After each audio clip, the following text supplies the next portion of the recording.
So hey anime fans, the series name is What If Naruto Got Harem with Spider-Woman. So let's start the series. Naruto was pouting. Why? He had just completed the academy exam, but when he attempted a bunshin, he failed the final exam. It was awful. 10-year-old Naruto had entered the surrounding woodland from Hyde Ninja Village by one of the man-made entrances. Though perhaps not very competent, he was powerful and adept at setting traps and being covert. In addition, he was skilled in mechanics. Didn't it have to be worth something? Naruto screamed, "Stupid Iruka-sensei," as he kicked a tree, demonstrating his superior strength when the tree trembled. What a ninja kicked like that. Why, then, was Iruka-sensei unable to pass him? Only because he didn't master one jutsu. It was.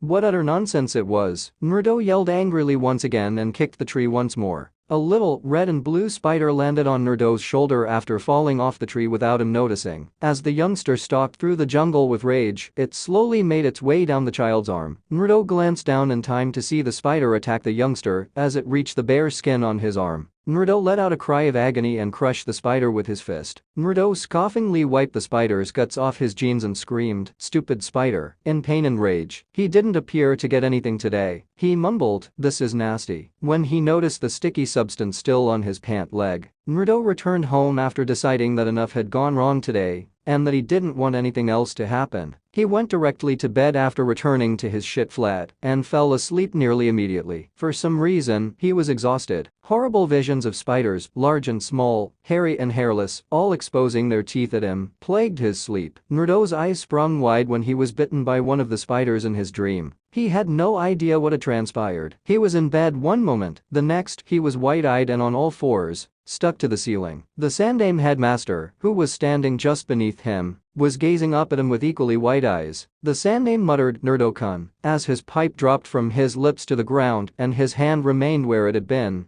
hovering over the area where Naruto had been lying just a few seconds before. "Where did you learn that chakra ability?" After blinking, Naruto glanced at his hands, which appeared to be attached to the ceiling, before turning back to face the Sandaime. "Chakra ability?" Naruto shook his head in response to the Sandaime's question. "Aren't you using chakra to stick to the ceiling?" "No, Whatever was holding Naruto to the ceiling abruptly released its hold, causing Naruto to fall. But surprisingly, he landed on all fours on the bed in the same position after spinning almost instinctively in midair. This is weird." The Sandaime whispered, "I'll say. Naruto, what happened to you?" Naruto replied, I don't know, Jeji," as he sat on the bed with his eyes wide and the sheets clinging to his hands. "I wasn't like this when I went to bed." When Naruto suddenly swung at the Sandaime, they were shocked to see that his hand, which was holding a fly between two fingers, stopped in front of their face. The Sandaime gazed at the fly down his nose before turning to Naruto. "Naruto-kun, could you do that yesterday?" Naruto jerked the fly away and looked at the Sandaime in terror. "No, Jeji."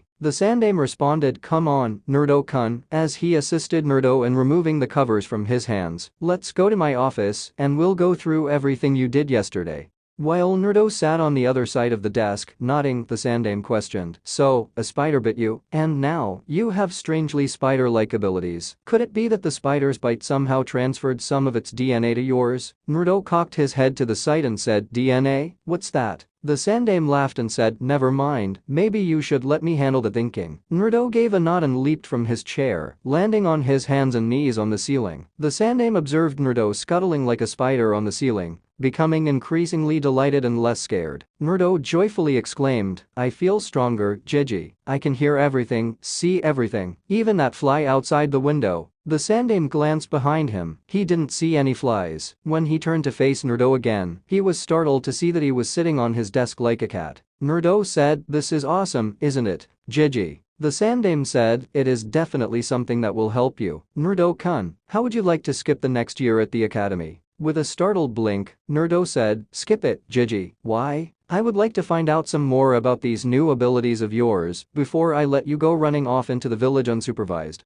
Naruto said, "Don't you trust me?" And the Sandaime laughed. "I trust you, Naruto-kun. It's these new abilities of yours I don't trust yet." "Well," Naruto remarked with a somewhat dejected expression, "if you think it's for the best, Jeji, Thus, Naruto and the Sandaime set out to determine the full scope of Naruto's newfound powers. They discovered that he was far superior to a Jounin in terms of strength, reflexes, speed, balance, agility, durability, and stamina. In terms of Taijutsu, if the Sandaime had to venture an estimate, he would say that Naruto was comparable to Mitogai. Given that he could respond to any threat in a split second, the youngster appeared to possess instincts never previously observed. Like any youngster his age, the boy naturally adapted to these changes. With boundless joy. Naturally, the Sandaime made an effort to teach Naruto that he couldn't just go around showing off his capabilities and that tremendous strength always comes with great responsibility. Despite this, Naruto continued to lure the villages Anbu on joyous chases, whoop with delight, and do roof hopping at crazy speeds. One day, Naruto, who had resorted to crawling like a spider like a fish to water, said, "Hey Gigi," as he rushed through the window into the Sandaime's office. The Sandaime sighed in frustration and said, "Naruto-kun, how many times must I tell you that I have a door for a reason?" Naturally, he was grinning, so Naruto didn't really take anything he said personally. Naruto smiled as he turned the Sandaime's chair over and stood in front of his desk. "At least 100 more times, Gigi," he said. "What do you think?" The Sandaime hummed as he glanced at Naruto. Naruto had received a new outfit. He was no longer dressed in that awful orange jumpsuit. He wore blue and red instead. He was dressed in a tight red and blue muscle shirt underneath a red, sleeveless hoodie with a blue-lined hood, red and blue Anbu gloves that reached his mid-biceps, red and blue Anbu shoes that reached just below his knee, and red and blue Anbu leggings. The hoodie featured a black spider emblem on the chest. And the Sandaime laughed. He nodded, and Naruto smiled. "Well, at least you got rid of the orange and chose darker shades of red and blue," he added. "That's not all. A ninja shouldn't show his face, right?" Naruto said, pulling a full face mask with a web pattern in red from his pocket. Naruto slipped on the mask, which blended in nicely with his muscle shirt, and it had two big, pointed eyes with reflecting optics inside. "I need a cool codename, too," Naruto remarked as he crossed his arms and settled onto one of the chairs facing the Sandaime's desk. "Like Spider Ninja or Spider Boy." The Sandaime joked, "How about Spider-Man?" but instantly regretted it because Naruto woke up and rolled up his mask to reveal his face, a huge smile emblazoned on it. "Spider-Man, that's awesome, Gigi." The Sandaime clenched his eyes shut and pinched the bridge of his nose. He needed to figure out when to be quiet around Naruto. Suddenly, Naruto hummed, "But, you know, a Spider-Man is nothing without webs, is he? Wouldn't it be totally cool if I could, like, shoot webs out of my hands or something?" After listening to Naruto, the Sandaime hummed without actually paying attention. Then, when Naruto's words took hold, he blinked. He got up from his seat. That would be excellent. Spiderweb was very resilient. A human-sized spiderweb ought to be able to hold a grown man in place proportionately. He turned to look at Naruto, who was clinging to the ceiling and putting out his hands, pressing his ring and middle fingers against his palms while pretending to shoot spiderweb out of them while making tiny Pichu noises. The Sandaime said, "Naruto, come with me," and waited for him to descend from the ceiling. A few seconds later, Naruto approached the Sandaime. "Where are we going, Gigi?" The Sandaime continued to make you web shooters, and Naruto's face glowed with anticipation.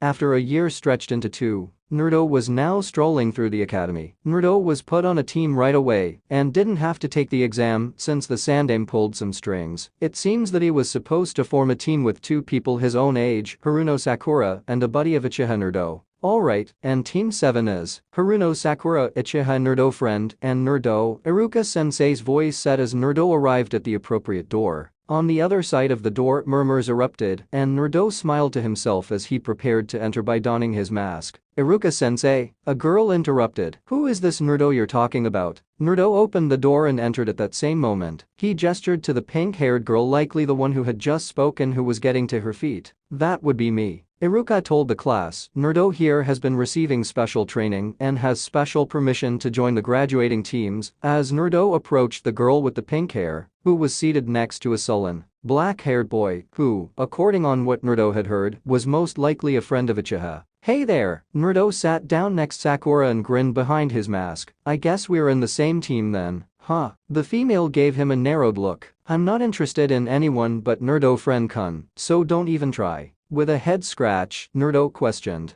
"Who'd want a loudmouth flatchest?" Sakura froze, and Iruka palmed his face as the class gasped. Slowly, she turned to Naruto, who cocked his head sideways, genuinely anticipating a response. Sakura swung at Naruto, who leaned back nonchalantly. Naruto effortlessly dodged her repeated swings, stroking his ear as she did so. "Wow, you really suck at this," Naruto remarked nonchalantly. "Are you really a ninja?" Sakura let out a furious cry as she began to swing more quickly, but Naruto was still able to avoid with ease. There was something like intrigue in the Uchiha's eyes as he looked at him. Naruto abruptly yelled, "Enough," snagging Sakura's fist. "We don't have time to play around right now," Sakura insisted. "Who's playing?" And Naruto chuckled. "What, you were seriously trying to hit me?" Iruka abruptly yelled, "Naruto," and Naruto turned to face him, avoiding Sakura's next blow without even looking at her. "Yes, sensei? I know it's been 2 years, but I trust you haven't forgotten how to act in the classroom?" "Of course not," Naruto retorted, avoiding damage. "She's the one swinging, not me."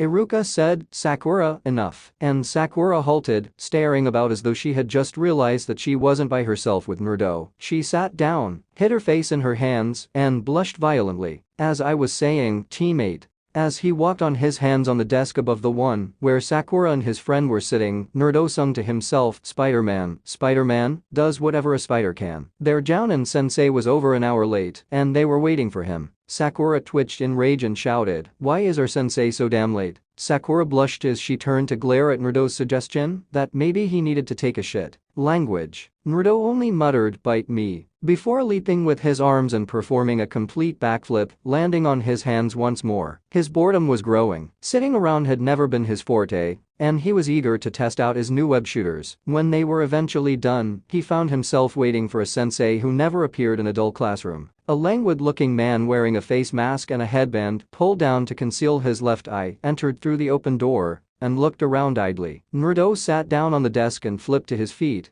gazing at the man through his mask's reflecting lenses. "About freaking time, I was going insane waiting for you." The man added, "I apologize for being late," but it was obvious from his tone that he didn't give a damn. "You see, a black cat crossed my path, and I had to take the long way here." Naruto pointed to the man and said, "What a blatant lie." He laughed. He said simply, "Meet me on the roof," and walked out of the room. Sakura and Naruto's companion looked astonished as Naruto shrugged and made his way to the window, wall crawling all the way to the roof. After everyone had gathered on the roof, the man stated, "Well, let's begin by introducing ourselves." The man shrugged when Sakura inquired, "What do you want to know? How about your likes, dislikes, dreams for the future, and things like that?" Sakura nodded in response to Naruto's question. "Why don't you go first?" "Yeah, you look kinda suspicious." "Oh, me? Well, my name is Haddock's 6th headmaster. I have no desire to tell you my likes and dislikes. Dreams for the future.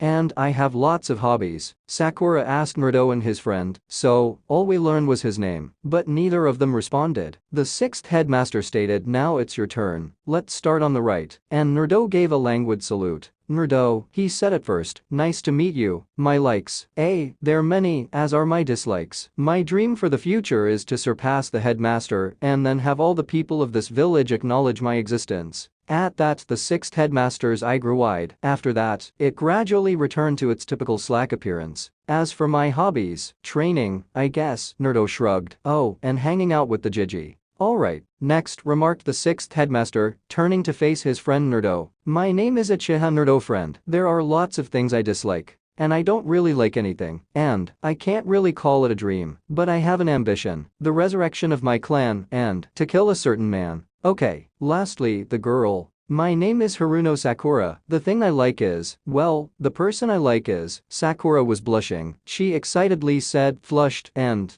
my dream for the future. Hell yeah." Then she became grave. "What I dislike is Naruto." Naruto held up a hand. He said, "I'd like to add pink-haired flautists to my list of dislikes, please," but Sakura caught him in the act. The 6th headmaster crossed his arms and remarked, "Well, that's enough for the introductions. Tomorrow, we'll start our duties as shinobi. First, we're going to do something with just the 4 of us, survival training." Sakura blinked, and Naruto woke awake. "Why is our first duty a training? We've had enough training at the academy," she responded. 6th headmaster stated, "This isn't a normal training. This time, I'm your opponent," and they burst out laughing. Sakura's brow, which was larger than usual, was furrowed. "What's so funny, sensei?" 6th headmaster grinned and replied, "Oh, nothing, it's just that when I tell you this, you guys are totally going to freak out." And then he became quite serious. "Of the 27 graduates, Only 9 will be chosen to become genin. The rest will be sent back to the academy. This training is a very difficult exam with a failure rate of over 66%. Sakura was so shocked that her jaw almost fell on the ground, and Naruto became even more alert. He had not been informed of that by the Sandaime. The sixth headmaster chuckled. He exclaimed, "I told you you'd freak out. Anyway, tomorrow you have to show your real skills on the training ground. Bring all the shinobi tools you have. Oh, and skip breakfast, or you might throw up." Naruto whispered, "Can't stop me eating breakfast," as the sixth headmaster vanished in a cloud of smoke.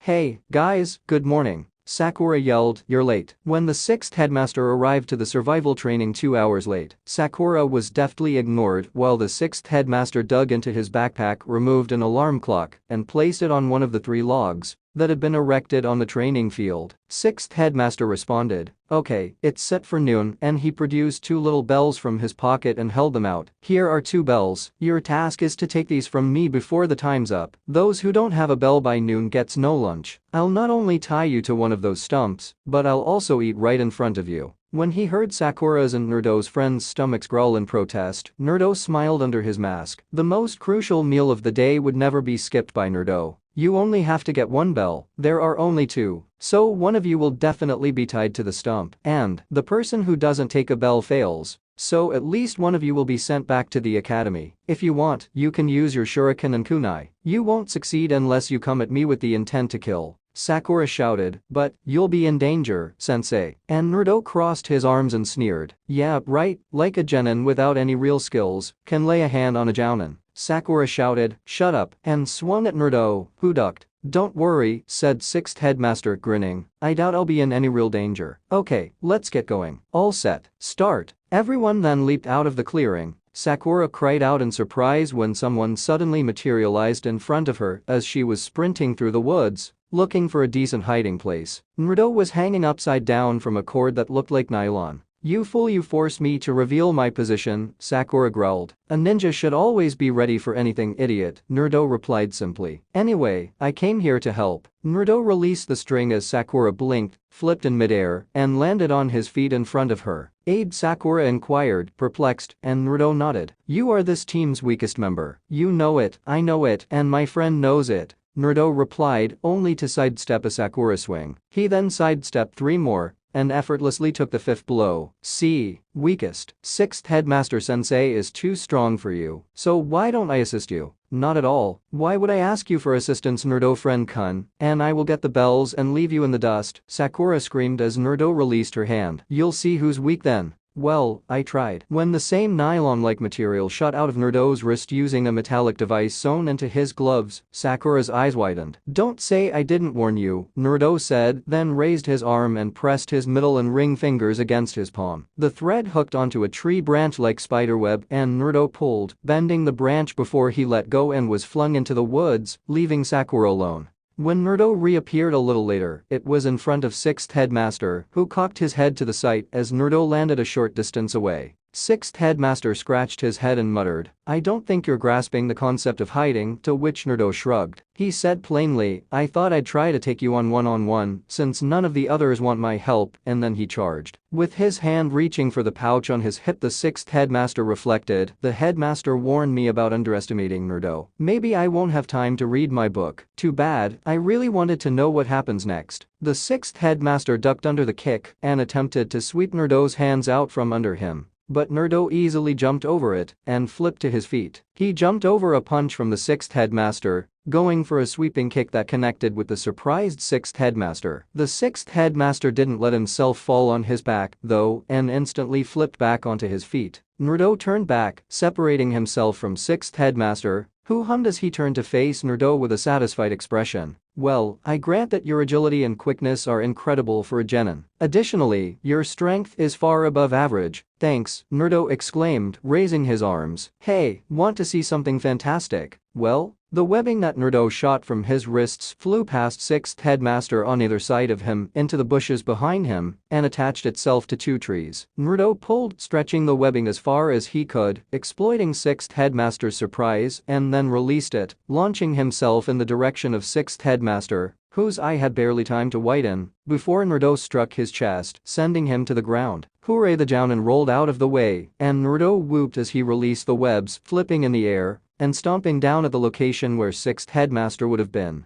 Naruto kicked 6th Headmaster, knocking him straight into the air after he flipped to his feet. Naruto then fired 3 threads of webbing at 6th Headmaster, pulling until the Jounin slammed into the ground. 6th Headmaster vanished in a ball of smoke, leaving a log in his place. Naruto gritted his teeth and mumbled, "Damn, he had him there." A friend of Sakura sat in the grass to the left of her, putting his back against the stump, while Naruto sat on the stump to her right. Sakura was tied to the center stump at noon. 6th Headmaster crossed his arms and said, "Alright, let's start with the bells. Who has them?" The others widened their eyes when Naruto pulled 2 bells out of his pocket and heard a tinkling. Sakura thought in shock, "No way." Naruto managed to get both bells. The companion of Naruto saw Naruto in a completely different way and thought, "Damn it, I could hardly even touch 6th Headmaster. But I don't want them," Naruto replied plainly, throwing 1 bell at Sakura's feet and another to his pal. "Lease them go. There's always next year." After his eyes expanded, the 6th Headmaster grinned and said, "Alright, I have wonderful news for you all. You don't have to return to the academy." Really? Sakura's eyes widened in amazement as she asked, "But all I did was pass out. Was that sufficient?" "That's correct," replied the 6th Headmaster, turning to face Sakura and his companion Naruto. "You two ought to give up being ninjas." This statement was met with complete silence. "Stop being a ninja. I know we didn't get the bells, but why?" Sakura gulped and said, "Because you two are just punks who don't deserve to be ninja."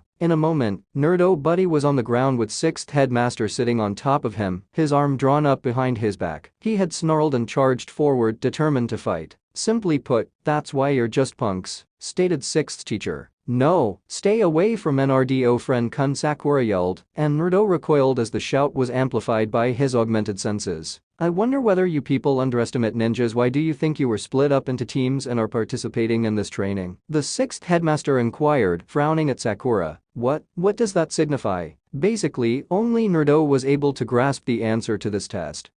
Sakura posed the question while Naruto cocked his head to the side and listened carefully to make sure he understood. "Yes." The 6th Headmaster's glare caused Sakura to perspire. "The answer that helps you pass this test," he continued. "Alright, when will you let us know?" After glancing at Naruto and then back at Sakura, the 6th Headmaster said, "It's teamwork." Naruto was a special case since he got the bells himself, but the point was for the 3 of you to work together to get the bells. Wait a minute, Sakura blinked. "What does teamwork mean to you? Only 2 bells are present. One of us would fail even if we collaborated and succeeded in getting the bells. That would only lead to conflict between us." Obviously, Sakura went wide-eyed when the 6th Headmaster said, "This test is intentionally set up to make you fight among yourselves." "What?" "The goal is to determine whether you can put aside your personal interests and collaborate well in these prearranged situations." The only one to pass was Naruto. "Sakura, you were simply considering your distant Naruto friend rather than embracing his assistance." "No, buddy, you tried to accomplish everything yourself since you thought the others would obstruct you." The crew completes the tasks. For a ninja, having exceptional individual skills is obviously necessary, but teamwork is much more crucial. Individual play that disturbs the team can endanger your teammates or even result in your death, the 6th Headmaster said, reaching into his kunai pouch. He pulled out a kunai and put it at Naruto friend's throat. "For instance, Sakura, either untie yourself and murder Naruto, or your pal will perish." Sakura's eyes became wide in surprise. "What?" "You see, if you are taken captive, you will have to make difficult decisions before you pass away." As he stepped from his Naruto companion and approached a big stone among the logs with several names carved on it, the 6th Headmaster remarked, "Look at this, the numerous names carved on this stone. You will be risking your lives in these duties," he replied. "These are ninja who are revered as local heroes." "Cool," replied Naruto, who had always aspired to be a hero. "But these heroes aren't your typical ones. Each of them lost their lives while performing their duties. It's a memorial." The 6th Headmaster turned to face the 3 ninja and said, "You all learn from Naruto. My best friend's name is also carved here. In order for you 2 to pass, he was prepared to return to the academy. All 3 of you pass for that. However, I want everyone to keep in mind something that was once mentioned to me. Trash is people who break the rules, but worse than trash are people who desert their friends."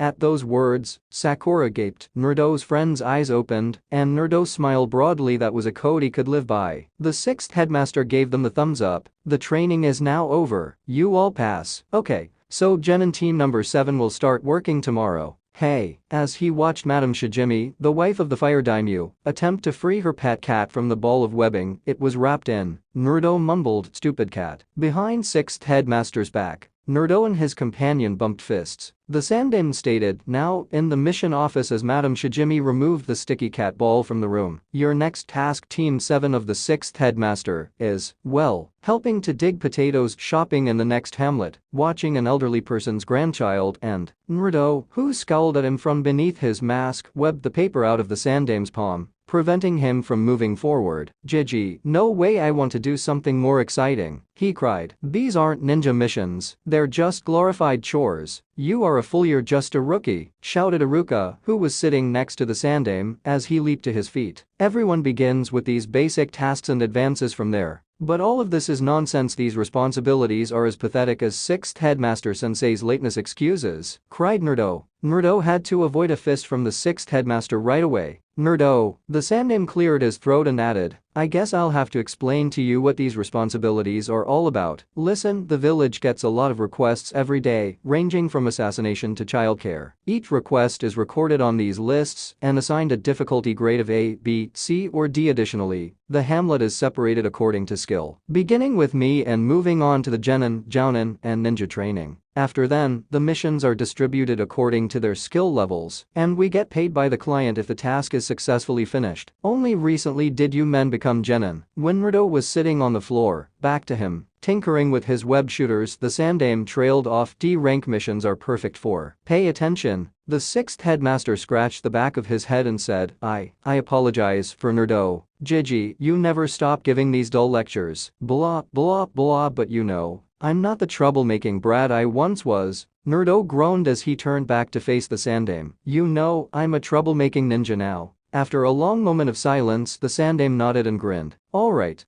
I'll give you a C-rank mission if you really want it. It's a certain person's protective mission. However, Naruto-kun, you will be returned to the academy if you fail this task. Gigi, don't worry, I won't fail, Naruto declared as he got to his feet. Alright, let me present the customer. Hello, are you going to enter here? An elderly man with scarred hands, one of which was holding a bottle of sake, entered the mission office appearing extremely inebriated. What is this? What a bunch of hyper brats they are, particularly the shortest one wearing the incredibly foolish-looking mask. Really, are you a ninja? The 6th Headmaster appeared to have foreseen Naruto's twitching and attempted to web the man into oblivion, but he stopped him by grabbing him by the wrists. Don't attack the client, the 6th Headmaster calmly reprimanded. Naruto bowed and growled, letting the 6th Headmaster free him. I am the super expert bridge builder, Tazuna, stated the individual. I expect you to provide me super protection until I get back to my country and complete the bridge. Alright, let's leave, Naruto exclaimed with excitement as they exited Hyde Ninja Hamlet's gates. He had barely ventured a few feet beyond the forest's walls thus far, so this was a huge thrill for him as he had never really left the hamlet before. Hey, would this brat actually keep me safe? Naruto twitched when Tazuna pointed at him and inquired. 6th Headmaster put a hand on Sakura's head and remarked, they all are strong, even though he acts silly. You'll be completely secure. They began to move, Naruto at the front keeping watch, and he had a weird sensation in the back of his skull, like he had when he was training with the Sandaime and he was going to be attacked, but he thought it was his instincts playing tricks. Sakura glanced at Tazuna as they strolled. Tazuna-san? What?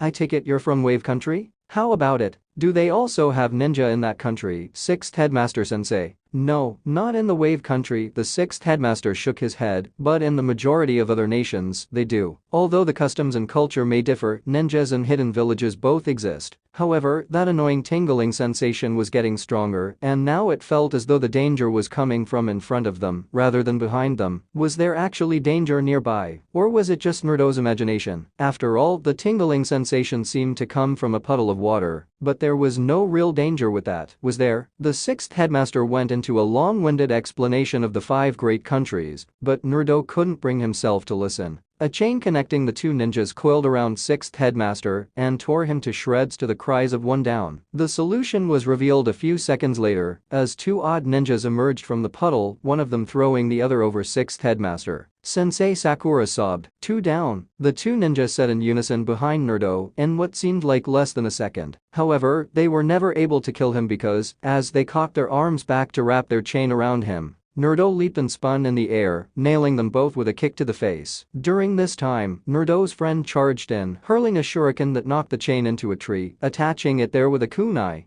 then landing on their arms, placing his hands down on them and kicking them in the face. After releasing the chain from their arms, the two ninja dashed in two different ways toward Tazuna, with Naruto webbed the other ninja's feet to the ground and his companion using Sakura to get in front of one of them. When he attempted to move his feet and found that he was unable to do so, the ninja demanded. Naruto hurried up, seized the ninja's shoulder and spun him around violently, shredding the webbing on the ground. He then shot his web at him, encasing the spinning ninja in a web cocoon. "What is this?" While Naruto continued to strangle him, the ninja demanded. "Oh, this? I worked with the headmaster to create this unique web fluid, but you don't want to know that just yet." Night, Naruto said, then swung his fist, striking the man in the face with such force that he fell to the ground with a thud. From behind him, Sixth Headmaster's voice said, "Good work, Naruto." Naruto turned to see that Sixth had clotheslined the other ninja, and where his body parts had been, there were now several pieces of ripped log. "You too, Naruto friend." "Sakura, good work," Sixth Headmaster said. At the Sixth Headmaster's orders, Naruto went about stringing the two ninja up at a tree, securing them securely in place, while Sakura flushed at the compliment. "Are they able to escape?" That Naruto shook his head when the Sixth Headmaster pointed to the two ninja and inquired. When Naruto stated the Jiji designed this webbing to be tougher than ninja wire and it won't dissolve for 24 hours, the Sixth Headmaster nodded in agreement.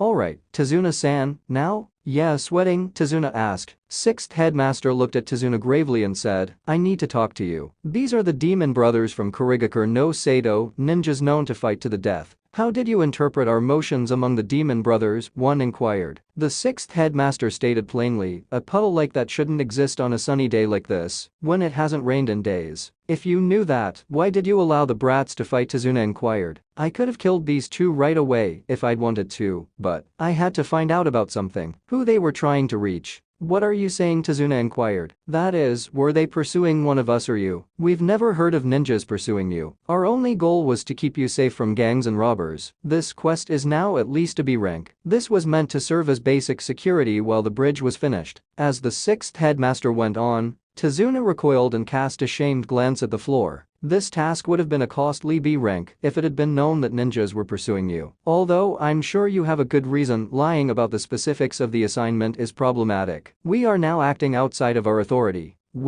Sweating in terror, Sakura declared, "Let's give up. We're not prepared for this task. We ought to return to the village." "Not at all, we took this mission," Naruto remarked, crossing his arms. "One of the abilities a ninja should have is the ability to adjust to the unexpected, isn't that right? As long as the elderly man divulges all the information, let's keep him safe till he finishes the bridge." A buddy of Naruto responded, "I agree, but we can't leave now." Following Naruto like a puppy in love, Sakura said, alright, right away. I guess we can continue." Tazuna said, "Sensei, I must speak with you. It has to do with the mission." Tazuna took a stride in his direction as the Sixth Headmaster looked at him. "This job is probably outside of your responsibilities. As it happens, a very dangerous man is attempting to kill me." "Very dangerous man?" Sixth Headmaster asked, narrowing his eye. "Who?" "It's likely that you've heard his name before. Gatu was the name of the wealthy shipping mogul." "What?" Gatu, with his eyes wide with surprise, the Sixth Headmaster inquired. "From that Gatu company? He is regarded as one of the few extraordinarily affluent individuals in the world." "Yes, though he uses ninjas and gang members to seize companies and nations, he discreetly distributes drugs and other illegal goods while operating a sizable shipping firm. What a terrible man he is. He first laid eyes on Wave Country around a year ago. He swiftly seized control of the nation's maritime sector using force and money. He currently controls all of the nation's business traffic. Now, the bridge's completion is the only thing he needs to be afraid of." Sakura rubbed her chin thoughtfully and remarked, "I see. You're in the way because you're building the bridge." "So, Gatu hired those ninjas?" When Naruto's friend inquired, Tazuna bowed his head in agreement. "However, what baffles me is, why did you conceal the idea that ninjas would be pursuing you when you hired us?" Tazuna sighed in response to the Sixth Headmaster's question.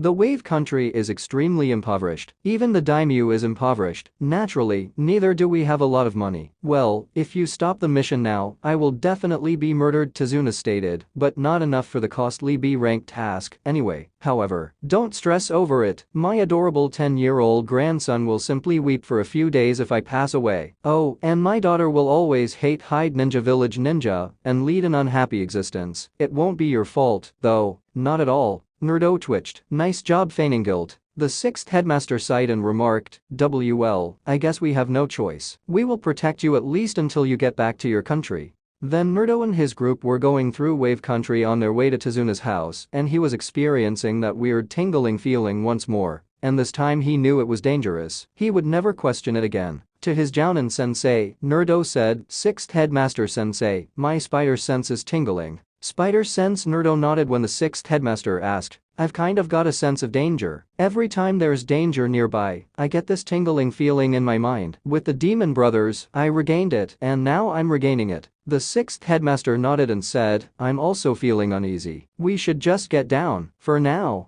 On the sixth headmaster's command, everyone threw themselves to the ground, but Naruto followed his instincts and leaped, performing a backflip. As he did so, a huge sword came spinning through the air, and Naruto reached down and grabbed it with his hand before his feet, sending it flying into a tree where he stuck to it with wide eyes. That was so intense. There was a blur as a man with a bare upper body and bandaged lower face landed on the big sword's hilt, staring down at Naruto. "Impressive moves, brat." Well, if Mamachi's Abusa-kun isn't the missing Kurigakure, Naruto, come down from there, yelled the sixth headmaster from below. What? Naruto asked, only to duck under a kick from the man, called Zabuza. He flipped down, so that he was sitting on the underside of the sword, and glared up at the man. "Whoa, man, it was risky. I ought to hup." When Zabuza threw a kunai at Naruto, he leaped away and landed on the ground by sixth headmaster. "This might be a little tough unless I use this," remarked sixth headmaster, reaching for his headband. "Get back, Naruto."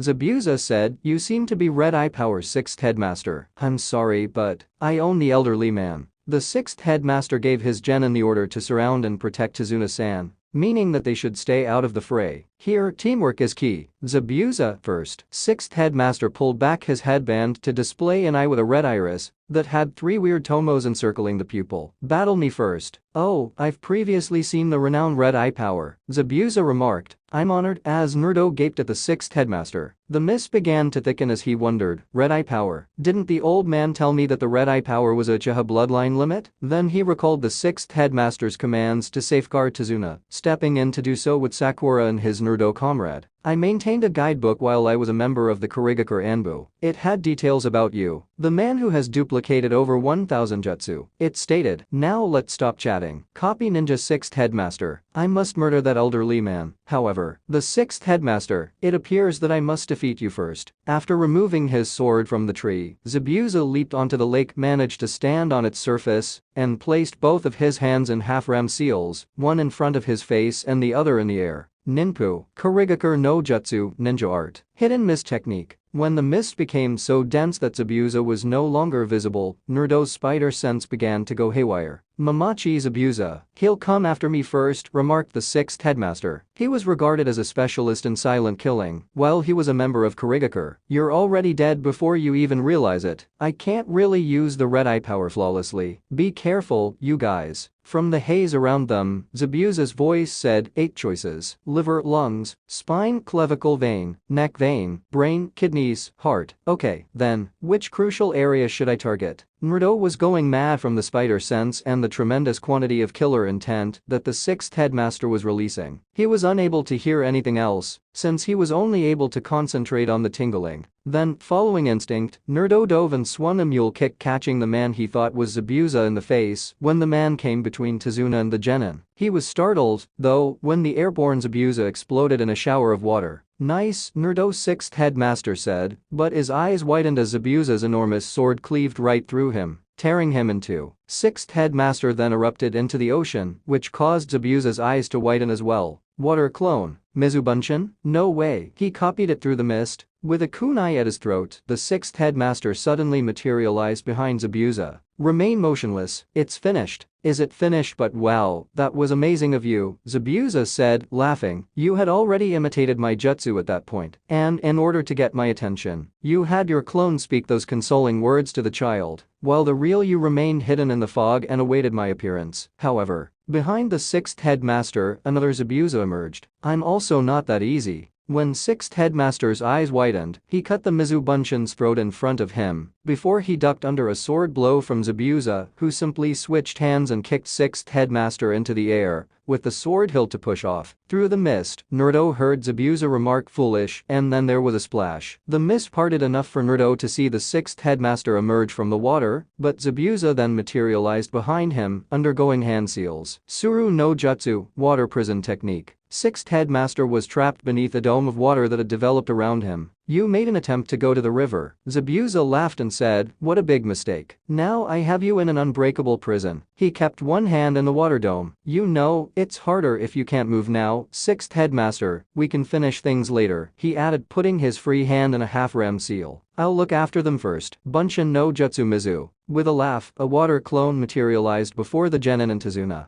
Behaving like ninjas while sporting those headbands, a person who has survived multiple near-death experiences is considered a true ninja. You can't start referring to yourselves as ninjas until you're excellent enough to be listed in my handbook. You're not a ninja. The mist thickened again, and Naruto avoided being kicked by the Zabuza clone by duck when his spider sense warned him to do so. Close one, few, Naruto said, then dodged back to avoid a backhand. He dodged and dodged and dodged, making noises such as hap hey woo and whoa as he did. Zabuza snarled, and Naruto leaped over a kick to his head, landing in a squat on Zabuza's extended leg. Mr. Ninja, have you ever done this before? Stop talking, brat. Duck, Naruto exclaimed after jumping over a punch from Zabuza, ducking to avoid another kick to his head. Jump, he yelled, flipping over Zabuza's head, avoiding another punch. He landed on his hands, and with a cry of mule kick he performed said move, nailing the Zabuza clone in the face as well with devastating force, exploding it before it could even be sent flying. And now dripping wet. After shaking off as much of the water as he could, Naruto got to his feet and faced the actual Zabuza. Hey, you weirdo with no eyebrows, why don't you include this in your handbook? Spider-Man, the man who will outshine everyone. Naruto, good job, Sakura cried out as the fog cleared once more, and Naruto was seen standing by himself. His friend, on the other hand, was only gaping at Naruto in disbelief. Don't get cocky, brat, Zabuza advised. A Mizubunshin only has 1/10 of the original strength. So, Mr. Ninja, how about you make fun of someone who isn't quite your size, but is still incredibly cool? Brat, did you really believe I'd get out of this prison so quickly? Zabuza inquired, and Naruto gave a shrug. I didn't, really. Then Naruto threw webbing at Zabuza's feet and tugged, yanking him off his feet and removing his hand from the water cage. Zabuza scrambled to his feet, growling as he lunged for his enormous sword. What a brat you are! After yelling and drawing his sword, he discovered a kunai at his throat. The dripping wet sixth headmaster, who was glaring at him, said, don't move. Zabuza stared back at him in disbelief but then relaxed and laughed. Heh, I got careless and released the jutsu. You didn't release it. That's incorrect, sixth headmaster said. You were forced to release it, which caused Zabuza to twitch in rage. Zabuza dodged the kunai and ran a distance away from sixth headmaster, spinning around and moving through a lengthy chain of hand seals at an impossible speed. And to make matters worse, sixth headmaster imitated him flawlessly. Water element, water dragon blast technique, Suiton, Suryuidan no Jutsu. From the lake, two enormous water dragons emerged and collided, splattering water all over the place and soaking Naruto once again. Zabuza and the sixth headmaster fought, sword against kunai, then jumped away from each other. Zabuza circled to the right and the sixth headmaster did the same. He then attempted to perform the Kurigakure jutsu once more, but his eyes widened when he saw that the sixth headmaster was also in that position. Slowly, Zabuza lowered his left arm and the sixth headmaster did the same, just as slowly. Zabuza put his hand in a seal and sixth headmaster replied, freaky eye is pissing me off, right? Suddenly, sixth headmaster added, reading them, and Naruto blinked, shaking the water off himself. Did he miss something? Hey, you're just mimicking me, you monkey bastard, you can't beat me, Zabuza shouted, forming a ram seal, his eyes bloodshot and terrified. At the same moment, sixth headmaster delivered that final line and Zabuza's eyes expanded even more. Gosh darn you. I'll make sure that mouth never opens again. As he and 6th Headmaster flashed through seals, Zabuza yelled. Then, as 6th Headmaster proceeded through a couple more seals without Zabuza froze, his eyes popping out and perspiration beginning to gather on his brow. Zabuza appeared to be looking at something over 6th Headmaster's left shoulder. Suiton, Grand Waterfall Technique Water Element, Daibakufu no Jutsu. As a huge rush of water crashed into Zabuza, dumping a great deal of water onto the shore, and soaking Naruto for the third time that day, the 6th Headmaster yelled. Oh, hurry up, Naruto yelled in rage as he twitched. Wet once more. When 6th Headmaster landed on a branch high in the tree, Zabuza crashed into it, and was instantly stabbed in the arms and legs by kunai. With a simple "it's over," the 6th Headmaster pulled out another kunai. How are you able to predict the future? The 6th Headmaster gave a serious nod in response to Zabuza's question. Yes, death is your future. A snicker came from a tree near 6th Headmaster, and on it stood a very feminine-looking lad wearing a hunter nin mask with the Kiri sign on it. Suddenly 2 senbon needles flew through what was left of the mist, piercing Zabuza's neck. Are you going to examine that? He pass away, the hunter nin remarked, his voice full of childish delight. Who the devil is this guy anyway? Naruto inquired, leaping forward and yanking out his garments, after receiving an odd vibe from the child who appeared something malevolent. The 6th Headmaster leaped to examine Zabuza's vital signs. The child bowed and said, "Thank you very much. I have been waiting a long time for the chance to kill Zabuza. That mask. You're a hunter nin Kurigakur. Very impressive." "You're right," the youngster nodded. "Indeed, it's my responsibility to find missing nins." The youngster vanished from view and then reappeared by Zabuza's body, lifting it up, saying, "Your battle is over. I'm a member of the Kurigakur hunter nin team. I now have to get rid of this body because it appears to have a lot of secrets. Goodbye." The youngster vanished with that, accompanied by a whistling wind and twirling foliage. 6th Headmaster sighed with relief as he lowered his headband. His words were, "Now we have to get Tazuna-san back home, so let's leave." Tazuna laughed happily. "Thank you so much, everyone. Stop by my house and unwind for a bit." The 6th Headmaster fell to the ground. "Sensei," the 6th Headmaster.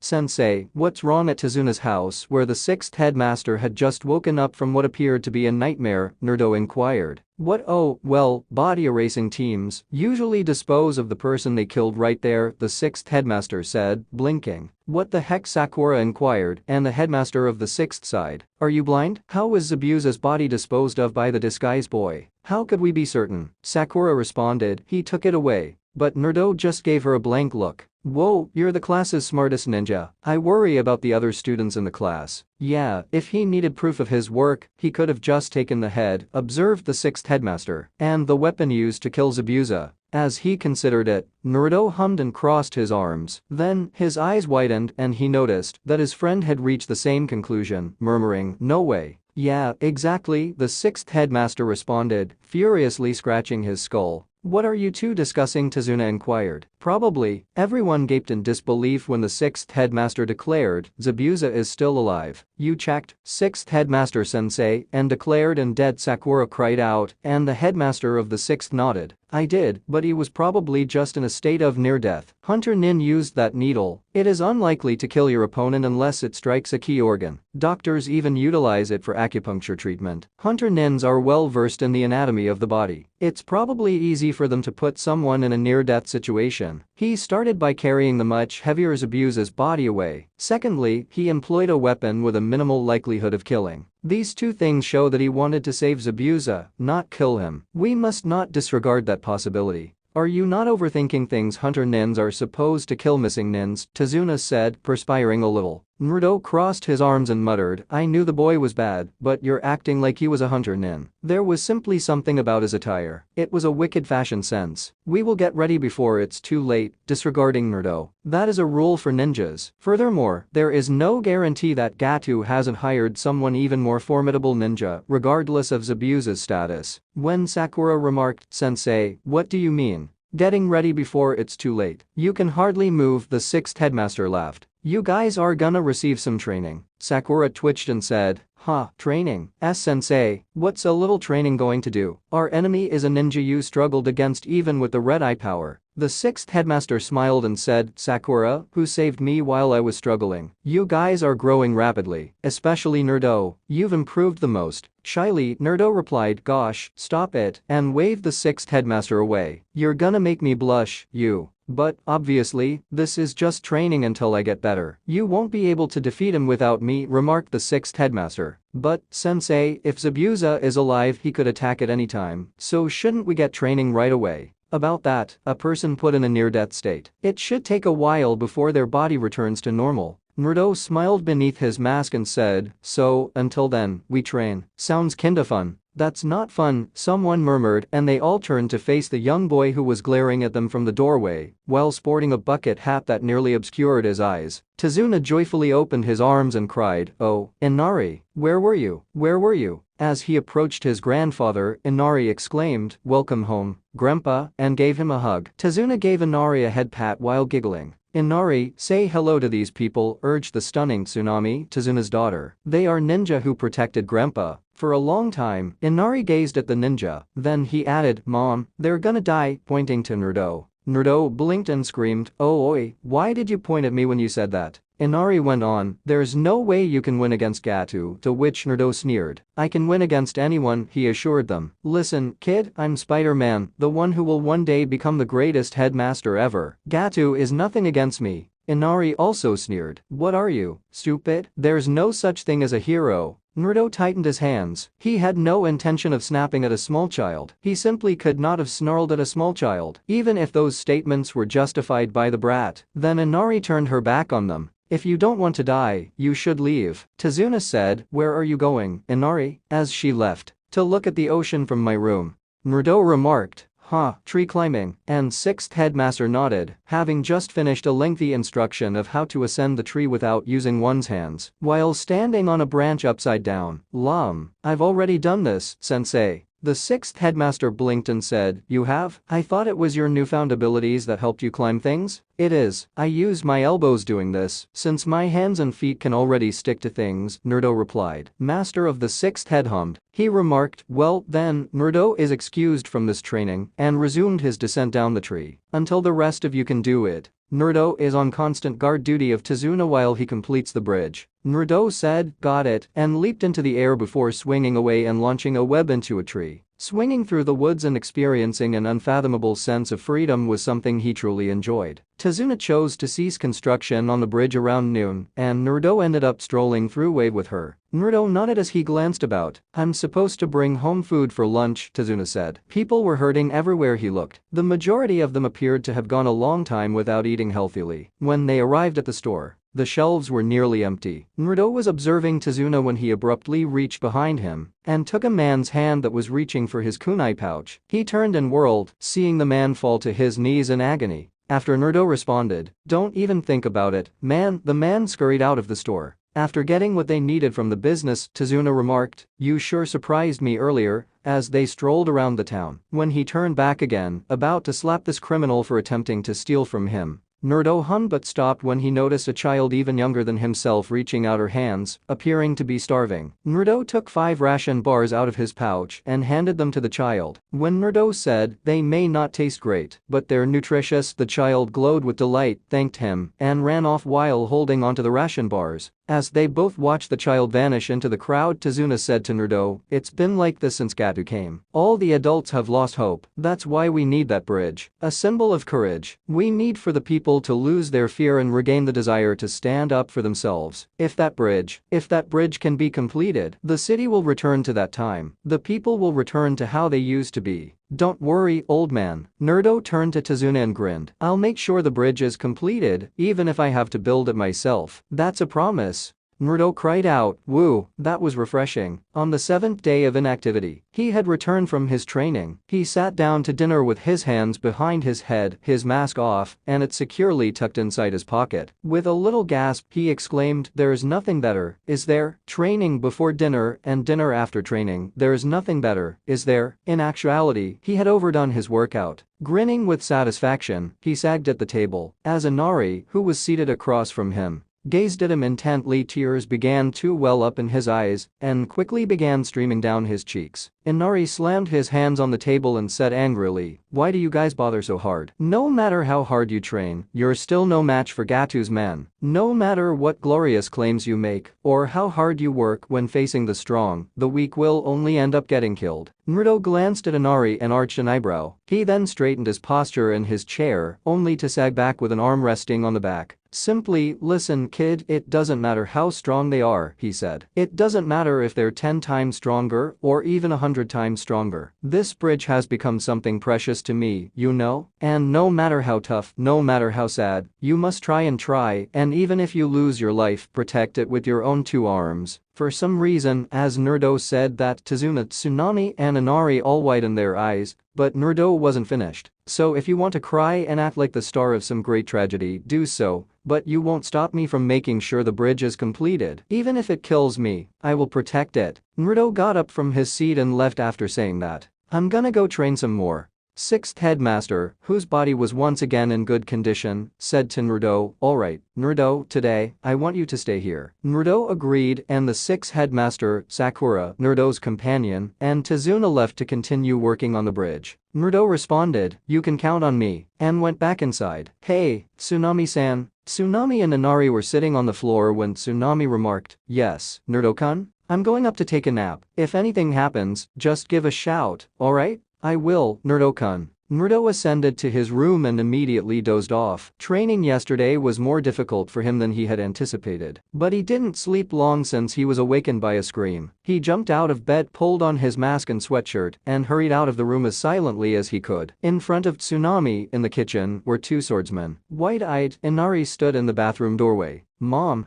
The swordsman with the eye patch exclaimed, "What, there's a kid?" Tsunami cried, "Don't come. Run away. Should we take him too? We need only 1 hostage." With his blade ready to draw, Eye Patch questioned, "Then, should I kill him?" Tsunami yelled, "Wait, if you touch that child, I will bite my tongue off and kill myself. You want a hostage, right?" Just as Naruto was ready to leap in. "Heh, thank your mom, kid," said the wool-capped swordsman. "Damn, I wanted to cut something. Give it a rest. You just cut up a bunch of stuff. Let's hurry up and take her." Naruto shrieked, "I don't think so," as he leaped down the steps and landed in front of the swordsman. "You're not taking that woman anywhere." Both of the swordsmen pulled out their weapons. Naruto winced as his eyes grew white under his mask. With a little flinch, he said, Are those swords? Are those sharp swords?" Eye Patch smiled and remarked, "Yes, they're swords, brat." Naruto continued to crouch. Naruto abruptly halted and threw webbing from his wrists, striking the swords and knocking them out of the swordsman's hands, pinning them to the shelves above Tsunami. "Oh, no, my one weakness. Sharp swords. Please, don't." That was just too easy." Woolcap screamed, and attempted to approach his weapon, but the swordsmen were pinned to the ground by webbing that was thrown at their feet. Then, shouting, "Scissor kick," Naruto leaped at them and executed the maneuver, knocking them both unconscious. That's how the 2 swordsmen ended trapped in a cocoon of webbing, hanging upside down from a tree branch outside the home. Naruto informed Tsunami and Inari, "Well, if they're here, that means something is happening at the bridge as well. Please, Naruto, don't let anything happen to my grandpa," Inari exclaimed, seemingly having a whole different perspective on Naruto. Naruto gave him the thumbs up and smiled under his mask. "Don't worry, Inari. No one's dying on my watch. Can I count on you here?" Inari nodded and replied, "Yup." Tsunami gave him a smile. Naruto grinned and hurried off, receiving a thumbs up from Inari. "Man, it's tough being a hero," he exclaimed. "It sure is." Naruto then swung away and leaped into the trees. In the meantime, that hacker youngster had locked Naruto's pal under a dome made of ice mirrors. He had a cut on his cheek, and his arms and legs were bleeding. This was crazy. That child was incredibly fast, almost as fast as Naruto. Like this child, Naruto's pal had witnessed Naruto move against Abusa and was a blur. The companion of Naruto wasn't certain that even Naruto could beat him, despite his reluctance to acknowledge it. Naruto was faster and likely stronger than him. If Naruto couldn't defeat him, what hope did Naruto friend have? Hold on, when it came to Taijutsu, Naruto was superior. Ninjutsu belonged to a Naruto friend. Naruto buddy flashed through seals and nodded. Those mirrors would be melted by him. He exclaimed Kaiten, Gakakyu no Jutsu Fire Element, Grand Fireball Technique, as he blasted a huge fireball directly toward the ice mirrors. He was shocked to see that the mirrors were completely unharmed when the fire subsided. Haku only stated, "You can't melt this ice with that level of fire," before flashing out of his mirror once more for another attack. But then something grabbed hold of Naruto's friend's back and jerked, sending him hurtling out of the ice mirror dome. When Naruto's friend landed with a thump on the ground, he turned to see webbing fastened to his back. He said, "Naruto." He knew the nasty spider boy was there, but he couldn't see him anywhere in the mist. After saving his comrade and ensuring that he wouldn't take any more hits, Naruto was hiding in the mist. That child with the mask was all that remained now. The child with the mask stuck his head out of one of the ice mirrors and asked, "Where are you?" He made that error. Naruto was standing in a crouch above the dome of ice mirrors when webbing grabbed hold of his head and dragged him into the air. When the youngster came flying at Naruto, he smiled and grabbed his collar. "I'm right here," he declared, then yelled, "Forehead," and rammed his forehead into the mask. The youngster was thrown to the side by Naruto, but instead of falling over the side of the bridge, he became suspended in mid-air and appeared to be hanging from nothing. Glancing over his shoulder, Zabuza managed to see through the fog that Naruto had erected a massive spider web that connected to two support beams on either side of the bridge. Naruto sprang over the masked boy who was trapped in the middle of the web and easily crawled over it. "Welcome to my web," said the spider to the fly. As the mist grew heavier, Naruto began to surround the youngster in a cocoon of webbing, smiling behind his mask. He heard the youngster mutter, "Zabuza-san," as he futilely tried to escape the cocoon. Naruto removed 2 blue cartridges from his web shooters and placed them in his kunai pouch. He then removed 2 gray cartridges and put them back in his web shooters. "Don't bother," he said. He patted the youngster on the head and declared, "This is my strongest webbing. It's tougher than 5 layers of ninja wire and won't dissolve for 5 days. Just sit tight and watch the show.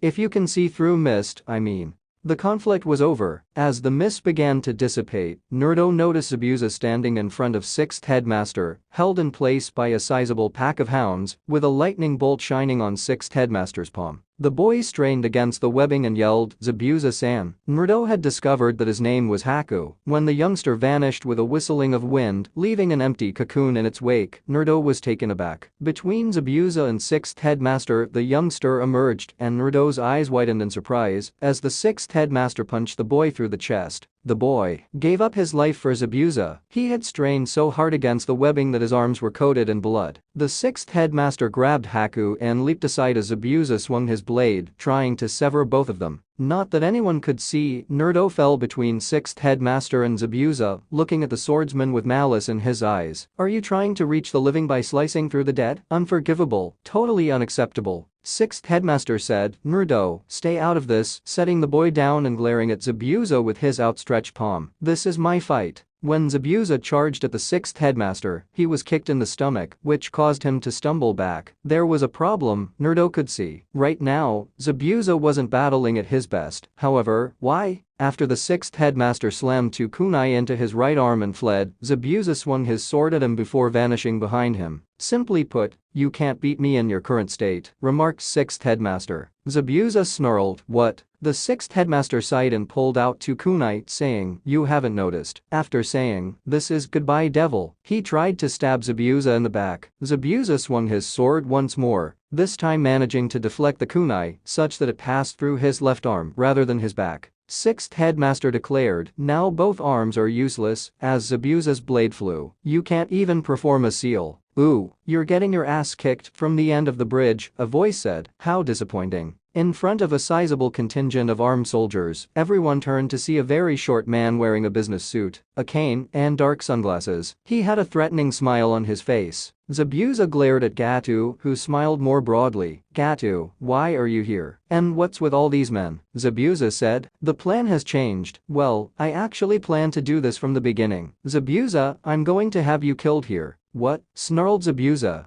"I never planned on paying you any money. Hiring a normal ninja from a village is expensive and they may betray me. So I get you missing nin who are easy to take care of afterward. I have the ninja battle each other, and once they're weakened, I kill them off with numbers. It doesn't cost me anything. Good plan, don't you think? The only problem in the plan was you." "Zabuza, the Kurigakure no Kijin? What a joke, if you ask me." You're just a cute little baby devil." The men burst out laughing and jeering. "I apologize, 6th Headmaster," Zabuza remarked. "This fight is over. Now that I have no reason to go after Tazuna, I have no reason to fight you." Yeah, the headmaster of the 6th responded, nodding. You're right. As he approached Haku's body, Gato said the words oh yeah. He kicked Haku and exclaimed, I owe this one for squeezing my arm until it broke. Then, he's dead. Naruto screamed angrily as he lunged at Gato. What are you doing, you bastard? But 6th headmaster stopped him. Hey, look at their numbers. Don't just jump in. Naruto turned to Zabuza and snarled, say something, weren't you friends? Zabuza remarked bluntly, shut up kid. Haku is already dead, which caused Naruto to twitch with rage. Don't you feel anything at all? Weren't you two always together? I used Haku as Gato used me, Zabuza stated. That's all it was, I've said it already. In the world of ninja, there are only those who use and those who are used. We ninja are simply tools. What I wanted was his blood, not him. I have no regrets. Naruto yelled, bullshit, as he sprang out of the 6th headmaster's hold. Stop, Naruto, we're not fighting him any. Naruto's shout, shut up, caused the 6th headmaster to widen his eyes. He said, my enemy is still him, and gestured to Haku's body. He really loved you. He loved you enough to sacrifice himself for you. Do you really feel nothing? Do you really feel nothing at all? If I become as strong as you, will I really become like you? Naruto became aware that his spandex mask was soaking up the tears that were beginning to fall from his eyes. Without his own dream, to die as a tool, that's just too sad. Kid, Zabuza whispered, and the patter of drips hitting the floor at his feet was caught up by Naruto's improved hearing. He noticed tears streaming from Zabuza's eyes as he glanced up at him. Zabuza whispered, you don't need to say any more. His bandages began to break up as he began to chew on them. Kid, it pained him to have to fight you guys. Haku fought not only for me, but for you guys too, he said. He was too kind. I'm glad I got to fight you guys in the end. Yeah, kid, you may be right. Ninja are still human. We may not be able to become emotionless tools. Zabuza inhaled deeply, revealing his entire face with a serene expression. He then turned to Naruto. Kid, let me borrow your kunai. Huh. Oh, Naruto exclaimed, pulling a kunai from his kunai pouch and tossing it to Zabuza. Yeah. Zabuza charged after catching the kunai in his mouth.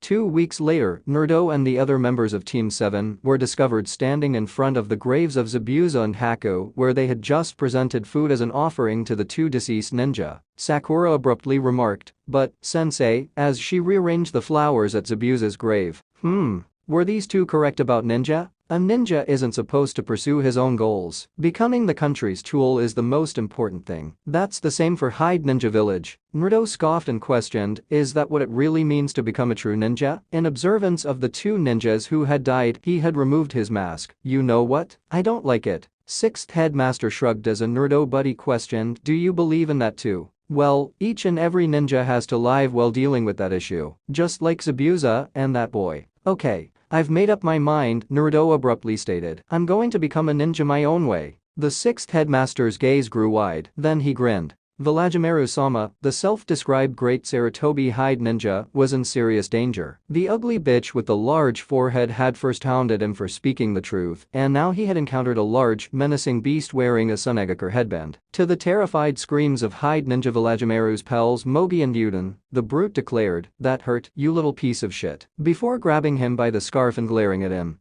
Don't, we'll get yelled at later, cautioned the big brute's female companion, who was carrying a big fan on her back. The large, unsightly forehead bitch apologetically said, I'm sorry, I was messing around, while perspiring a little. You're all annoying, the kabuki brute remarked, his fist clenched. Basically, I hate midgets, especially younger ones that are rude, makes me want to kill them. The brute punched Hyde Ninja Velagimaru, but he was only able to get halfway before something grabbed his fist. Webbing was adhered to the back of the brute's palm. When Hyde Ninja Velagimaru opened his eyes after having them screwed shut. Behind the beast, the netting led up to a tree where Naruto was standing. With the string of web in hand, Naruto exclaimed, hey, Kabuki man, preventing the behemoth from striking Hyde Ninja Velagimaru. Naruto was wearing only his skin-tight muscle shirt and had taken off his hoodie. The girl who was holding the fan blushed a little. She smirked and thought, he's pretty cut. Naruto squatted on the branch and cocked his head inquisitively, asking, what are Sunagaker ninja doing in Hyde Ninja Village? Sorry, but we're not interested in buying your sand by the ounce. Take it somewhere else. Hyde Ninja Velagimaru yelled, boss, and the brute sneered. He muttered, another annoying one. You know, I hate show-offs like you the most, when he removed the parcel that was bandaged on his back and placed it on the floor. The girl said, "Hey, you're even going to use Karasu?" The voice on the other side of the tree said, "Kankuro, stop it," and Naruto's eyes widened. He still had his spider sense. However, the man behind him, a young man his own age with red, spiky hair and a tattoo over his left eye that displayed the kanji for love,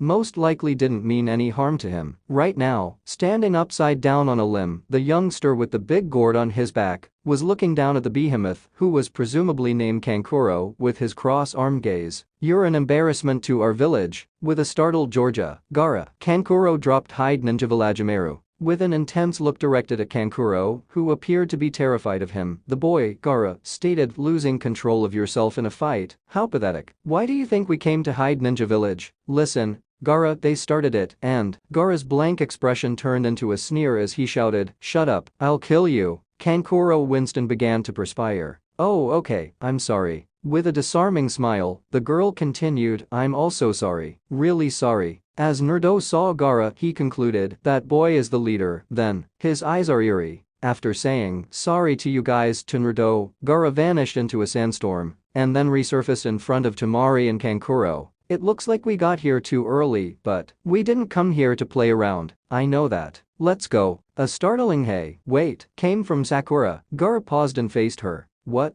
Judging from your headbands, you guys are ninja from Sunagakur no Sato, right? You may be allies with Hide Ninja Village, but it is forbidden for ninja to enter each other's villages without permission. State your purpose. Depending on it, we may not be able to let you go." The girl said, "Hey, talk about clueless," while displaying her pass, which enabled her to be in the village. "Don't you know anything?" "You're right, we're genin from Suna. We have come to your village to take the ninja training selection exam." Naruto jumped from the tree and landed next to Hide Ninja Villagimaru, asking, "What's your name?" The girl blushed a little and said, "Huh, why you mean me?" Naruto nodded. She blushed more intensely as he replied, "I got the name of Sandman and Kabuki Baka, Kabuki idiot, over there, but not yours," and Kankuro twitched angrily. "Temari," said the girl, "and you are?" Gaara said, "I'm also interested in you," while gazing at Naruto. "Your name?" Naruto grinned and remarked, "Just your friendly neighborhood Spider-Man, but you can call me Naruto." Gaara nodded and started to leave, with Temari and Kankuro trailing behind. Naruto turned to the small child and shouted, "Hey, Hide Ninja Villagimaru," to which the boy abruptly awoke. "Yes, boss? How did you end up in that little pickle, then?" Hide Ninja Villagimaru pointed to Sakura and stated, "All I did was point out that she was an ugly bitch with a huge forehead. Then she started chazzing me." Turning, Naruto gazed at Sakura. After a lengthy moment of staring at her, he gave Hide Ninja Villagimaru the thumbs up. "Well spotted, kid." Sakura jerked.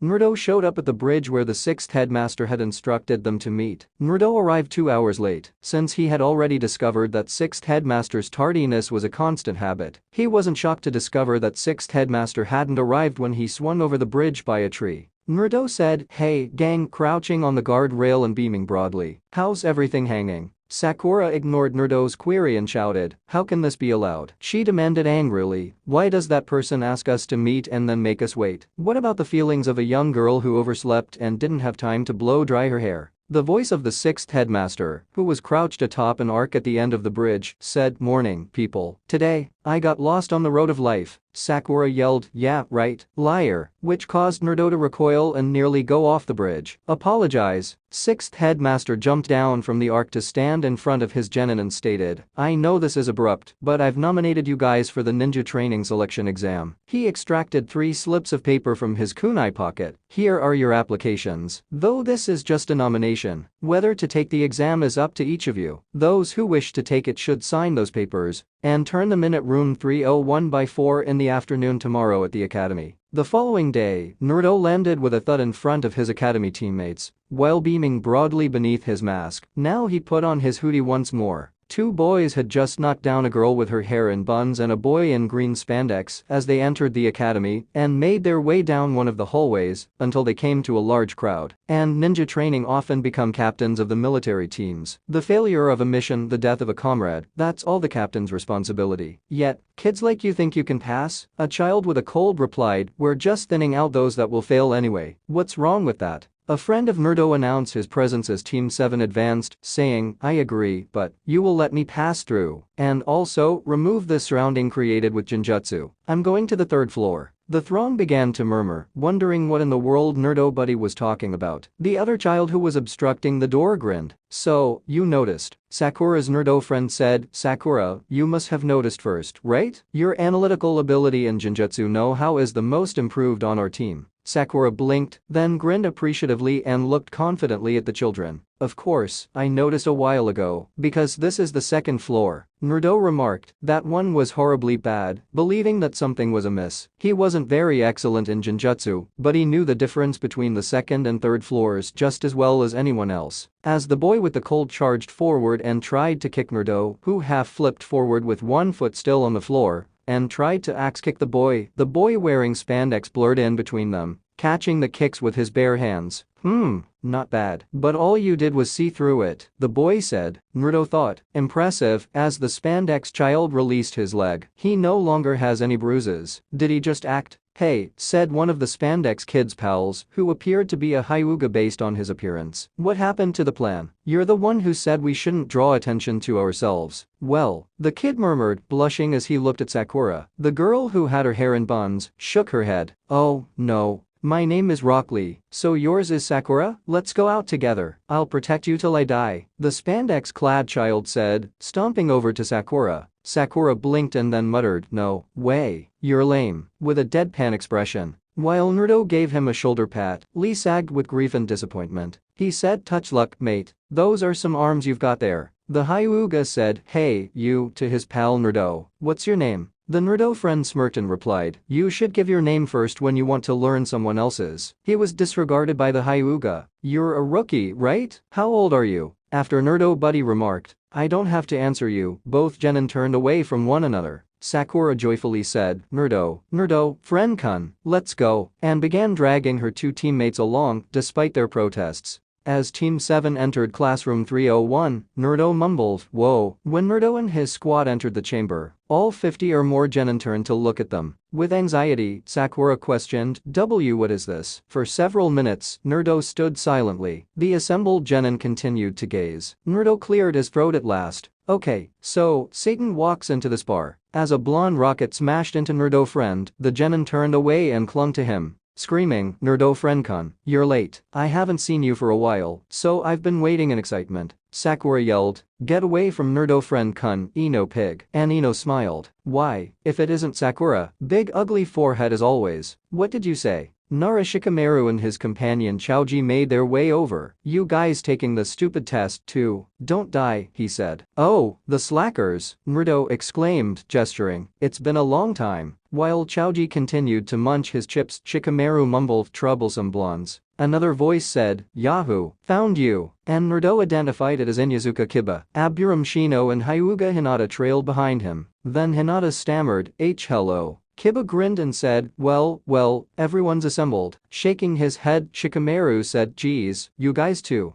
Kiba nodded and remarked, "I see all 9 of this year's rookie genin are taking the exam. I wonder how far we'll get, eh, Nerdo friend-kun?" My pal sneered, "You seem confident, Kiba. We did a lot of training. We won't lose to any of you." Naruto smiled beneath his mask and said, "You want to test that theory out right here?" Hinata said, pressing her fingers together. "Sorry Nerdo. Kiba-kun didn't mean it in that way." Someone said, "Hey, you guys, you should be a bit more quiet," as they approached them. It was a gray-haired teen with his hair pulled back in a ponytail and spectacles. "You guys are rookies just out of the academy, right? Screaming like schoolgirls. Geez, this isn't a picnic, you know." Naruto crossed his arms and screamed, "And who the hell are you?" When Kabuto stated, "I'm Kabuto." But instead of that, look behind you. The genin turned to see that the other genin, the most of whom were emitting deadly intent, were still looking at them. After everyone had received their paper examinations, the SCAR test examiner, Marino Abiki, informed the assembled genin that the exam would last 1 hour. "Begin!" With a terrified expression on his face, Naruto was crouched over his paper, going over the questions. Fortunately, the mask prevented anyone from seeing it. Okay. So he wasn't very good at either written tests or Genjutsu. This was going to be difficult, boy. Sweating, Naruto thought, all I can do is cheat. As he continued to review the questions, they were annoyingly challenging. He believed that his IQ should be closer to 250 for some reason. Being that intelligent somehow seemed appropriate. However, he wasn't, thus he was powerless. However, the proctor stated that if I'm discovered, I don't succeed. Oh no, why was a paper test required? What could have been the alternative? Like is, who can avoid the sharpest object side? Be fantastic. In a subtle gesture, Naruto extracted a smoke bomb from his kunai bag. This was his only opportunity. This could not be missed. All he needed to do was wait for the right time. Someone was watching him because his spider sense was tingling. Naruto waited a few more seconds, scanning the area behind him, and then, as soon as his spider sense stopped working, dropped the smoke bomb. Half of the classroom was obscured by the smoke that was released after the bomb detonated. Naruto leaped up and whirled around inside the smoke, pulling and webbing a thread, and was ecstatic as a completed piece of paper flew into his hand. He immediately took a seat once more. Get rid of the smoke. I can't see. Open a window. I did. Well, open all the windows. There was a crash.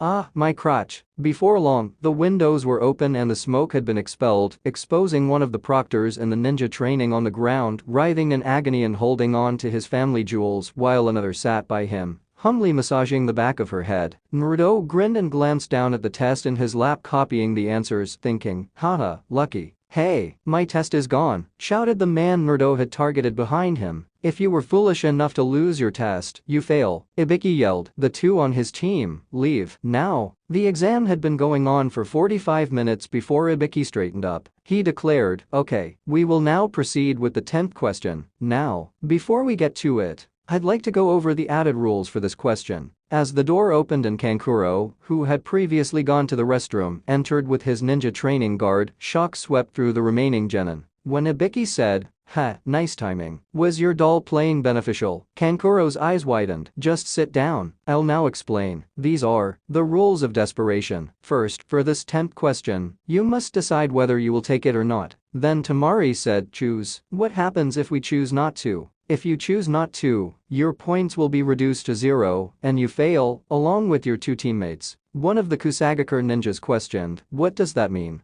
Of course we'll take it, then. And now, the other rule. If you choose to take it and answer incorrectly, that person will lose the right to take the ninja training selection exam again. Kiba sprang out of his chair and yelled, what kind of a stupid rule is that? There are guys here who have taken the exam before. To everyone's surprise, Ibiki burst out laughing. You guys were unlucky. This year it's my rules, but I'm giving you a way out. Those that aren't confident can choose not to take it and try again next time. Now, let's begin with the 10th question. Those that do not wish to take it, raise your hand. Once your number is confirmed, leave. The genin around Naruto began to quit one by one. Naruto refused to give up. There was no way he could give up. He would never hear it stop. He lifted his hand slowly, then slammed it against the desk. With an enormous smile beneath his mask, he yelled, don't underestimate me. I won't run. I'll take it. Even if I'm a genin forever, I'll will myself to become headmaster anyway, so I don't care. I'm not afraid. Ibiki said, I'll ask you again, with a serious expression on his face. Your life is riding on this decision. This is your last chance to quit. I follow my unbending words. That's my nindo.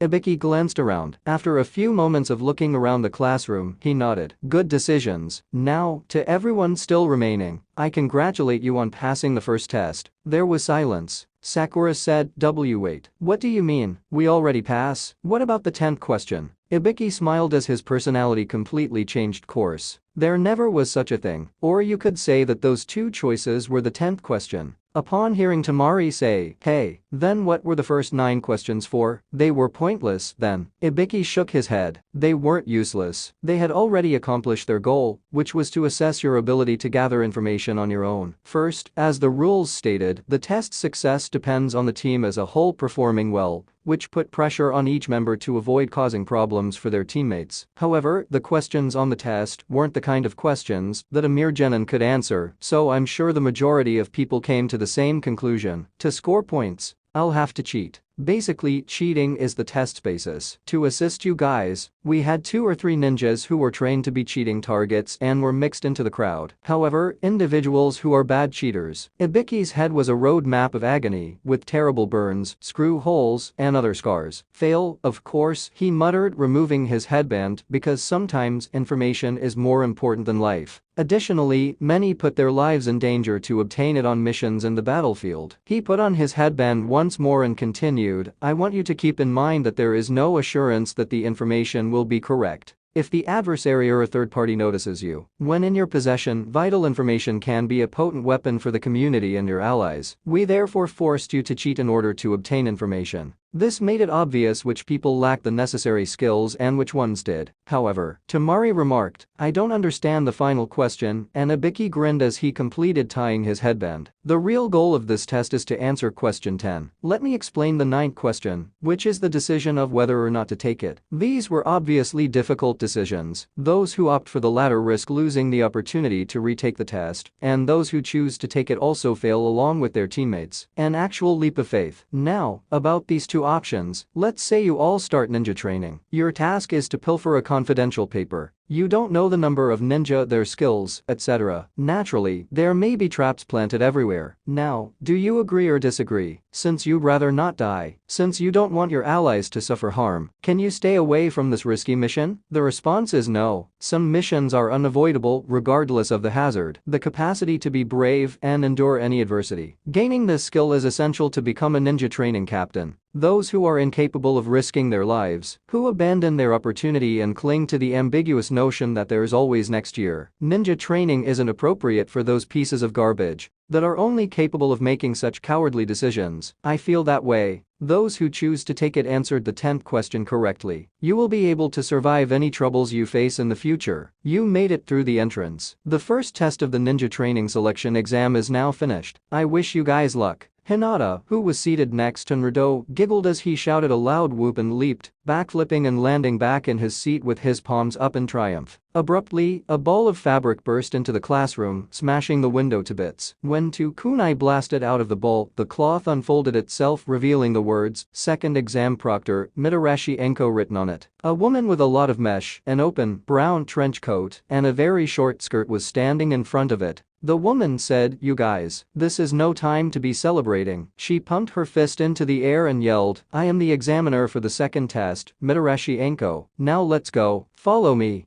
There was silence. Naruto then got to his feet and pumped his fist. Woo, yeah. Anko blushed as Ibiki whispered, emerging from under the towel, grasped the atmosphere. But then she got wide-eyed as she glanced over the genin. 78. Ibiki, you left 26 teams? The test was too easy this time. This time, there are lots of outstanding ones, Ibiki shrugged. Bah, fine. I'll at least cut them in half in the second test, Anko sneered. Then a smirk came on her face and she began to shiver. Ah, I'm getting excited. I'll explain everything once we've changed places. Follow me. As a result, Naruto was outside a huge forest with trees that were absurdly big. With a smile on her face, Anko stood before the assembled genin. Welcome to the stage for the second exam, Training Area 44, also known as the Forest of Death.